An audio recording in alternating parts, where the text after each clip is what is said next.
ఇవాళ మనం back pain in pregnancy గురించి తెలుసుకుందాం. చాలా మంది ప్రెగ్నెన్సీలో బ్యాక్ పెయిన్ గురించి అడుగుతూ ఉంటారు. I'm doctor Himabindu Masna, new life hospital, Vijayawada. ప్రెగ్నెన్సీలో బ్యాక్ పెయిన్ అన్నది చాలా కామన్. ఎందుకంటే మనకి మంత్స్ అడ్వాన్స్ టమ్మీ గ్రో అవుతున్నప్పుడు ఆ ప్రెషర్ అంతా బ్యాక్ మీద పడుతుంది. బ్యాక్ పెయిన్ ప్రెగ్నెన్సీకి మీరేం వరి అవ్వక్కర్లా. ఏం చేయాలి దీనికి అంటే మీరు కొంచెం స్ట్రెచ్చింగ్ చేసుకోవచ్చు అండ్ సిట్టింగ్ పొజిషన్ అండ్ కూర్చున్నప్పుడు బ్యాక్ సైడ్ పిల్లో సపోర్ట్ తీసుకోవటం, పిల్లో పెట్టుకోవటం, పడుకున్నప్పుడు లెఫ్ట్ లేటరల్ పొజిషన్ అంటే ఎడం పక్కకు తిరిగి పడుకోవటం.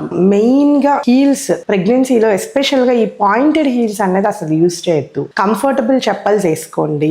దీని అన్నిటికన్నా మోర్ ఇంపార్టెంట్ మీ కాల్షియం సప్లిమెంట్స్ ప్రాపర్ గా యూజ్ చేయండి. డైట్ లో కూడా and minimum 500 ml of either milk రూపంలో ఆర్ కర్డ్ రూపంలో కంపల్సరీ తీసుకోండి. ప్రెగ్నెన్సీలో కాల్షియం రిక్వైర్మెంట్ బేబీకి కూడా పెరుగుతుంది కాబట్టి increase your calcium supplements. With this simple tips you can deal with your back pain. Thank you.